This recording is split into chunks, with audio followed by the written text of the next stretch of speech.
Jacksonville Jaguars fans, welcome into Duval Daily, presented by GenJag.com. I'm Jordan Lugo. Thanks so much for being here. Wednesday, December 3rd. We spoke with Liam Coen earlier today about this upcoming matchup with the Colts. That's what we're going to dive into. I always think, and if you pay attention, I say this every week, I think it's a good day, Wednesday, to really start setting the table for the upcoming matchup. And Liam Coen always does a good job of providing as much insight as he possibly can outside of injury updates. He doesn't really get into that. Lets the injury report speak for itself. And obviously, we do have some information about who was participating in practice and whatnot today during the media portion of practice. So we're going to dive into all that stuff. Really appreciate y'all being here. If you enjoy the content, please like and subscribe. You can also check out GenJag.com, pick up some new Duval gear, help support the channel, look good while doing it. So, Liam Coen Press Conference. Huge game against the Colts this weekend. We all know that. The Jags are 8-4. The Colts are 8-4. The Jaguars hold the tiebreaker right now. But whoever wins this game will be in first place in the AFC South. They will have a good shot at, being probably, in all likelihood, the winner of the AFC South is probably going to be the third seed in the AFC. That's how it is right now. You have a couple teams up at the top of the AFC with the Broncos and the Patriots, who, even if they're not quite as good as their record indicates, which I'm not definitely saying that, but even if they're not, they probably are going to finish with a better overall record than the Jaguars or the Colts, whoever wins the AFC South. And then you look at the AFC North, and it's just not a division in which you think somebody's going to come up and jump whoever wins the AFC South. So that's where we're at.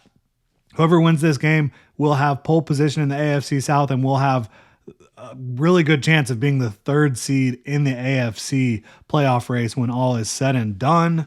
And that makes it a massive game. So what did Liam Coen talk about? Talked about the fact that getting the throwbacks out there this weekend, which is exciting. And it is very exciting. Anytime the Jaguars wear the Prowlers, it just feels like an elevated experience. And he talked about how big this game is being at home. He's been talking about that for the last few days. Went on NFL Network, whenever talking to the media, all these different things. He has talked about the importance of this game being a home game.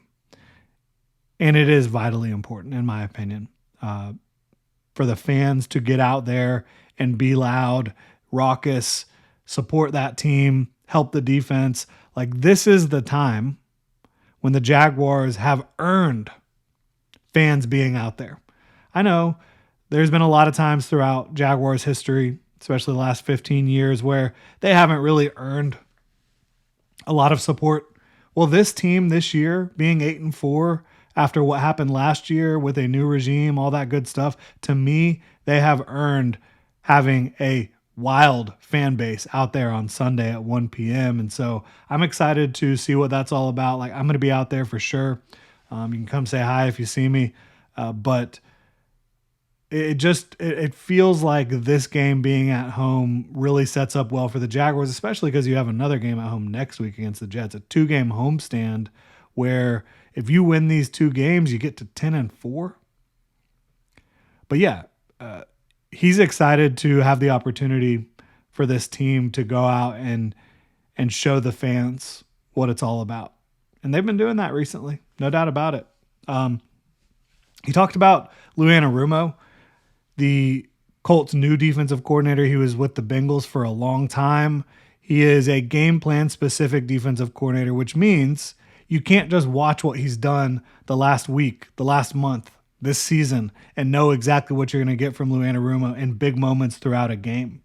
You just don't know. You don't know where or when the blitz will come from, right? You don't know if it's going to be on third down and they're going to bring 5 and it's going to be mugged up, or it's going to be a safety or a nickel or a corner, or they're going to bring 7 and bring the house, or they're only going to bring 4. They're going to show pressure and drop out. So it's critical for Trevor Lawrence and the offensive line, not only to ID where the potential blitzes could be coming from pre-snap, but then know where you can get the ball out too quickly if you are hot, if you do miss the fact that someone's coming, know where you can get the ball out too quickly. So Trevor Lawrence's job in this game against the Colts, it's just not the same as it has been. Trevor Lawrence has eviscerated the Colts since 2022. I mean, he has had huge performances against the Indianapolis Colts, in large part due to Gus Bradley's defense, in my opinion, just being very vanilla. And so I personally think this is a much bigger challenge for Trevor Lawrence going against this Colts defense, and this is the first game of the year against the Colts, than it has been in the past. Not only are they more talented, now, injuries taking a big hit, right? Sauce Gardner, DeForest Buckner, that's tough. But they are a better coached unit. There's no question about that in my mind. More difficult to deal with. And so Liam Coen, and getting this offense ready, Trevor Lawrence and the offensive line getting ready pre-snap, it's huge. It's a different Colts team.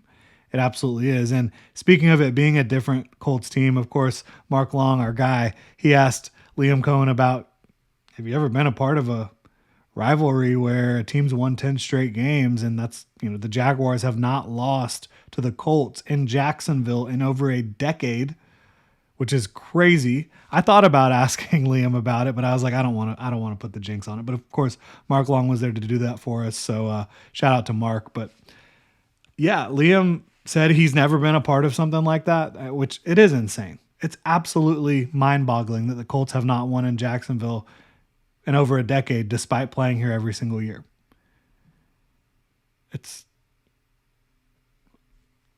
There's really no words. But Liam Coen's message is to his team, this is a different Colts team, different coaches, different players, new season, and we're new. This group of Jaguars has not done anything against the Colts. We have to go out and handle our business and try to treat this as much as we can like just going 1-0 every single week, which is what they've been doing this year. But at the same time, not just trying to hide from any of the facts. The facts of the situation are the facts. This is a big game. This is a game against a team who has not won here in 10 years. Those are the facts. Yeah, we all acknowledge that. We all know that. But you have to try to stay focused on going 1-0 this week against these Colts because, again, you haven't earned anything. And Mark asked him, do you tell the guys before the game, we don't want to be the team, we don't want to be the ones to lose to this team for the first time in 10 years in Jacksonville? And he said, absolutely not. That's not where our focus is going to be. That's not where my mind is. And I hope that's not where my players' minds is. So, yeah, trying to downplay that as much as possible. One thing you can't downplay is Jonathan Taylor. He's incredible, and I appreciate that Coen pointed out not only can he get the tough yards and fight, he can pick up 80 in a flash, 90 in a flash. You have one missed assignment on the outside, and he's off to the races. You have over pursuit from a couple guys, and he's off to the races. So, talked about you can't arm tackle. It's just not going to work against Jonathan Taylor. And it's about pursuit. Everybody pursuing the ball, taking the right angles, and clamp tackling, which I hadn't heard him reference clamp tackling, but I mean, to me, that's like, both arms around your opponent trying to clamp, right? So that's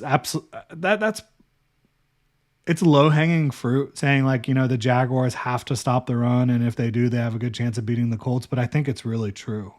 And a big part of that is Daniel Jones just isn't quite himself right now because he has a broken leg. Might be overstating it a bit, right?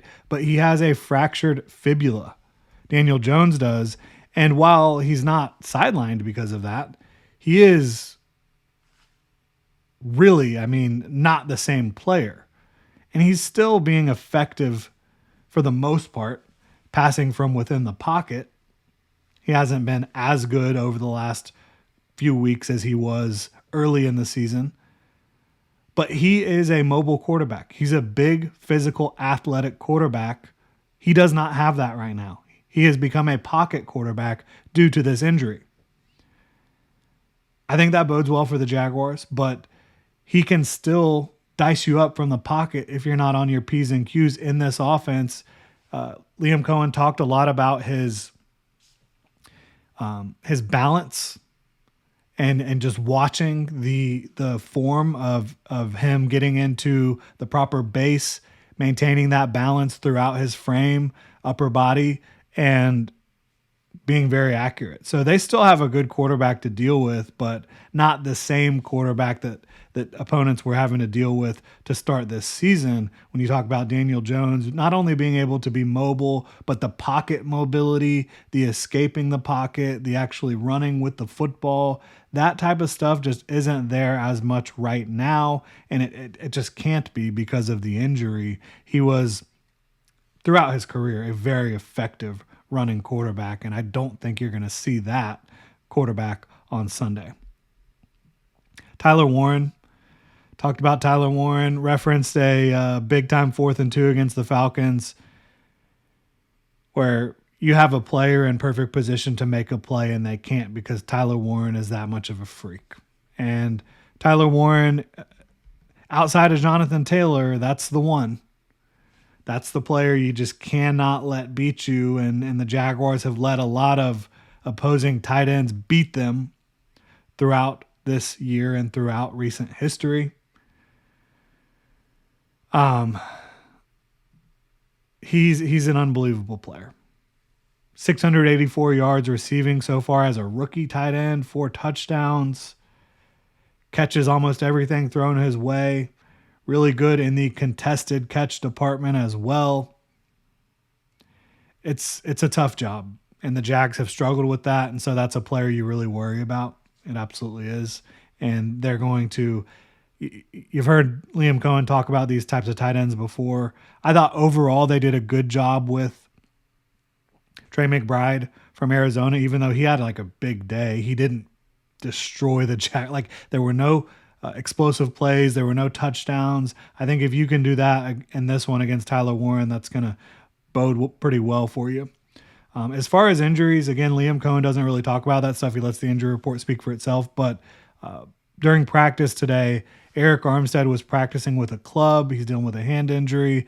You had no Dewey Wingard out there, no Trayvon Walker, no Parker Washington, and no Walker Little. So those are going to be players to monitor for sure.